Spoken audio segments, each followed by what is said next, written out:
안녕하세요, 똑순입니다. 오늘의 주제는 뇌피셜입니다.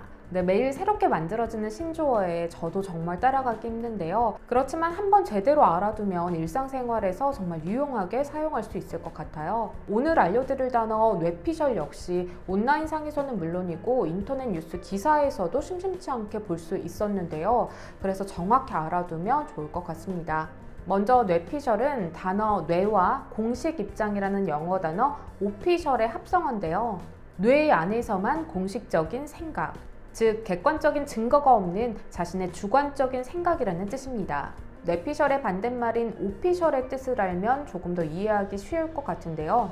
오피셜은 공식적인, 공인의, 정식의 라는 뜻을 가진 형용사 단어죠. 보통 뉴스 기사에서 공식적인 발표나 의견이 있을 때 오피셜이라는 단어를 붙여서 공식 내용을 전달하곤 하죠. 뇌피셜은 오피셜과 정반대의 의미를 가지고 있습니다. 또 간혹 인터넷 커뮤니티에 올라온 댓글들을 보면 이 뇌피셜이라는 단어를 부정적으로 사용하곤 하는데요. 공식적으로 밝혀진 내용이 아닌데도 자신의 생각이 무조건 맞다고 생각하고 사실인 것 마냥 이야기하는 사람들이 있죠. 그런 사람들을 비꼬아 말할 때 사용하기도 합니다. 예를 들면 밖에서 식사를 같이 한 남녀의 목격담이 마치 두 사람이 사귀는 것처럼 소문을 도는 것, 이런 것들도 뇌피셜의 일종이라고 할 수 있습니다. 또 커뮤니티 글들 보면 제 뇌피셜인데요, 뇌피셜로 밝혀졌습니다, 이런 글들 볼 수 있는데요. 다 근거 없는 소문이라는 뜻인 거죠. 여기서 조금 더 진화해서 비슷한 의미로 만들어진 단어들이 또 있습니다.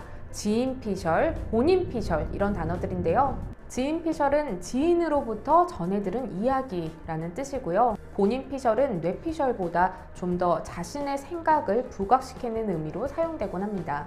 요즘 SNS나 유튜브에 사실 확인이 정확히 되지 않은 근거 없는 소문들이 마치 사실인 것처럼 퍼져서 관심을 받기도 하는데요. 자신의 뇌피셜을 마치 사실인 것 마냥 퍼뜨려서는 안 되겠죠. 또 이렇게 많은 정보들 속에서 어떤 정보가 팩트인지 뇌피셜인지 구분할 수 있는 그런 능력도 길러야겠습니다. 이렇게 스마트폰과 SNS의 영향으로 뇌피셜처럼 한글과 영어가 결합된 신조어들이 또 만들어져서 사용되고 있는데요. 이런 비슷한 단어들이 있습니다. 있어빌리티는요, 있다와 어빌리티가 결합된 단어인데요. SNS에 자랑하는 사진을 멋있게 올리는 식의 있어 보이게 만드는 능력을 뜻하는 말입니다.